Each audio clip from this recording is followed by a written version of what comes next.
2v2 weapon. And it looks like we're finally going to go ahead and get things started as we see these two titans of teams go up against each other. Now, granted, I'm excited just to see Fiend on Hattori and Wess on Ulgrim. To me, those are just like two players in their comfort zone.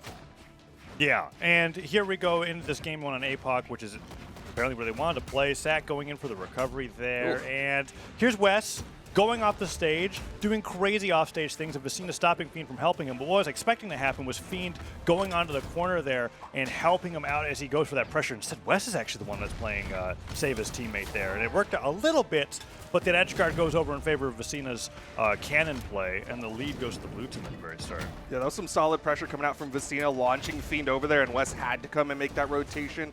Good damage put out onto SAC, though. Potential for the red team to even this one up, but Wess is in trouble on the left side.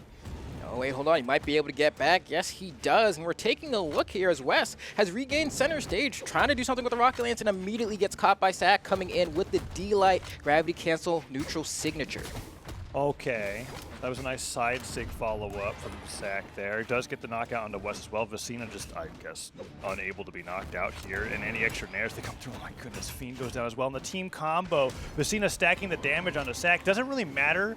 I know Flambo, we talked about this a ton in Europe, where it was just kind of like TM and Delta had this playstyle of when you have a stock lead, you don't really care about the friendly fire as much as long as you're hitting your opponent, and that seems to be the case here for Vecinaa and SAC too in game number one. Yeah, I mean, that's a solid strategy. You do less damage to your teammate, and again, when you have that health advantage, it's totally worth it to build up that damage onto your teammate. But a great team combo came out from Wess and Fiend that's brought them a little bit closer. If they manage to take the stock off SAC like that, then suddenly everything's looking good. Yeah, just need to find a hit right here. A nice side light nair from Wess, and baits out a dodge, and Fiend is able to follow up with the guaranteed hit because of it. A nice little pass right there as well. They're getting a sick combo, and it's going to end right there, but that's a lot of damage added on. All right, Vecinaa going down once. Okay, this is like okay, that buddy. moment where okay. I was about to talk about how Fiend could have been a little vulnerable there, but SAC going down that early. Now team combo here. Vecinaa could take Fiend down, but I don't know. I guess it's like it's doable. I feel like you're very hesitant to say it, but like, come on, if he gets Fiend right now, it's a pretty clean 1v1. I was about to say I don't think Wess would lose even if he gets down to the 1v1, but Vecinaa's actually still pretty healthy. Okay, this could be. Oh, another chance. All right, you're right. Another chance. That's it. All right, well, that's going to be game number one, going over in favor of Wess and Fiend, who I feel like were on the back foot the entire time until SAC lost his stock there off the bottom of the stage. We'll be able to see how that played out in just a little bit. The heads are ridiculous. Especially with this Hattori skin, like I can't not. Oh yeah, look at that. Like every time that she attacks, she's just like screaming in terror. Face. Yeah. Oh. That's horrifying. Well, no swaps on either side, not too surprised. I mean, Fiend took a pretty solid beating at the start of that game, but he managed to slow down the stock loss, and that's one of the reasons why the red team ended up closing out game number one. Okay, we are already getting into the thick of game numero dos, and already we're seeing SAC and Vecinaa coming out swinging. Wess and Fiend have yet to really win an interaction in a while. There we go. Fiend gets a few jabs in there, but can he get more as they're trying to regain center stage here? Ooh, nice job from Fiend. Oh, in the corner guarding. Oh, I feel like this is something that I highlight every time that I watch Fiend, and I'm not going to stop, which is that when he gets his downlight side airs off the side of the stage, many players retreat back to the stage, and Fiend just, maybe he'll do that for a second to get his jumps back so he can go back out there and stare the people that are coming back, especially when they're recovering high. He's so good at getting those knockouts, and even though they took the brunt of the damage at the start, they are in a lead. Well, no, they're not. Well, they were kind of in the lead. Let's see if Fiend No, it can can take still it back. be a lead again. They just got to take down SAC, but yeah. Fiend's definitely the target of the blue team right now. He's incredibly damaged, kind of like you were saying. Ooh, and SAC almost gets the unarmed recovery. There we go. I'm glad that South America kept doing that. I felt like the other regions stopped for a little bit, but... What are you talking about? The D-Light Gravity Cancel and Sig. Oh, yeah. That's like one of the examples of this styling when you don't have your weapon. You're like, not only am I hitting this D-Light, I'm going for the super risky but ultra optimal attack. Right. Right afterwards, yeah. Interesting interactions there. Vecinaa was like kind of just launched, and everyone just kind of paused and was like, he'll come back. Nice down sig from Wess, and Fiend just will a get quick the extra. dare. That was All right, that was clean. I was looking at that edge guard and being like, this could be really messy, and it was like, no, Wess does one down sig, and he kind of like hit that part of the down sig on Olgrim where like I don't know. It's like the Sentinel down sig hitbox on Qatar's. Yes. Do you know what I'm talking about? Like, yes, because it like semi-spikes. You never really think about using it that way, but that's how he used it. And then Fiend just did the pogo, which was really nice as well. So Vecinaa's the one that's at a deficit here in game number 2. Okay, he has to watch out. I like the use of the recovery there for the aggression, but honestly, Vecinaa doing a pretty great job trying to stay alive right now. We'll see how long he can hold on, though. He's swinging. Wess in the red, trying to chase after SAC. Interesting option there to go for like the chase pivot nair instead of maybe like a sider, which would have had more KO potential. Oh, sideline there, just barely missed. Down to come through. Fiend just wipes the board clean, and then Wess gets the neutral spike on Vecinaa. It's so interesting watching Fiend and Wess play, where it's like, well, you're getting destroyed in the first 30 seconds. You got the first stock, and then they 4-stock the team that they're fighting against. That's what I feel like the momentum's going right now. They're just so great at capitalizing off of these like. Not team combos, but we call them alley-oops sometimes where you just get the one hit and then you follow it up and just make that hit have that much more value. But talking about team combos, here we go. Downlight did not lead into much else, and SAC actually gets the knockout, maybe? I don't know. No, Fiend makes it back. I might get this one. Psych. I was joking. Oh, Fiend loves that down sig. Yeah. The Hattori, like, pivot down sig, slide slightly down, but still get on top of the stage. I do love that the team combo that happened there a second ago from Fiend, though, because he did like slide off the stage to make sure that that end sig was a little bit more optimal instead of like going just raw on stage for it. Down lights. Oh, goodness. Okay. Ow.